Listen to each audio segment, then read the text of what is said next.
ఏయ్ ఉన్నావా?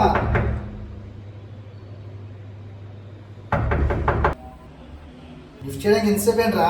తాగి పడుకున్నావు మామూలు పడుకున్నావు నీ అబ్బా. డోర్ తీయడానికి ఎంతసేపు ఏంట్రా నీకు?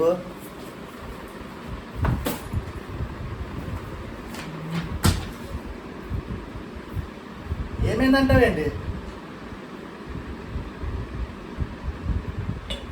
ఇప్పుడు జరిగేదే జరిగింది, కొత్తగా ఏం జరగలేదు.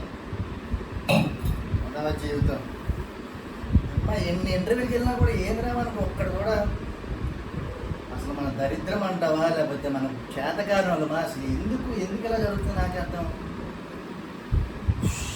ఆ ఫ్రస్ట్రేషన్ నాకు ఎలా ఉందంటే, నువ్వు డోర్ తీగిపోసరికి ఇంకా అసలు టీవీ వచ్చింది. ఈ మూడులో అర్జెంటుగా మనం ఎప్పుడు అనుకుని చేయాల్సిందే.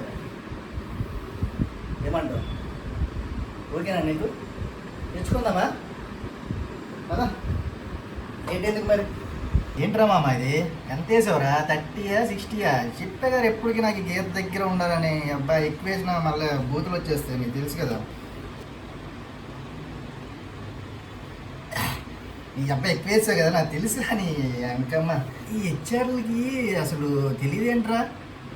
ఈ రెజ్యూమ్లు షార్ట్ లిస్ట్ చేసేటప్పుడు పిలుస్తారు, ఫస్ట్ ఇంటర్వ్యూని పిలుస్తారు. పిలిచిన తర్వాత రెజ్యూమ్ని వస్తారు. ఎక్కడేమో మళ్ళీ వాళ్ళకి కావాల్సిన క్వాలిటీస్ లేవంటారు. ఏంద్రా ఈ సామె? ఎన్ని ఇంటర్వ్యూలకి వెళ్ళాలి రా?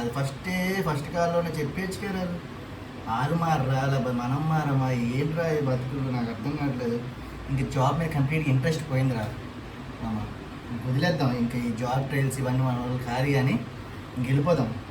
మనకి ఎప్పటి నుంచో అనుకున్న ప్యాషన్, మనకి ఇంట్రెస్ట్ ఉన్న దాంట్లోకి వెళ్ళిపోదాం. ఇంక నేను ఫిక్స్ అయిపోయాను. ఏమంటావు? చెప్పింది కరెక్టే కదా? నాకు తెలుసురా, నేను ఏం చెప్పినా కరెక్టే చెప్తాను. పదమామ, రేపటి నుంచి ఇంకా సినిమా ఆఫీసుల చుట్టూ తిరగదాం. ఎవరి ఛాన్స్ ఎవరో చూద్దాం. మన యాక్టింగ్ స్కిల్స్ ఏంటో చూపిద్దాం, నిరూపించుకుందాం. అంతే, ఫిక్స్ ఇంకా.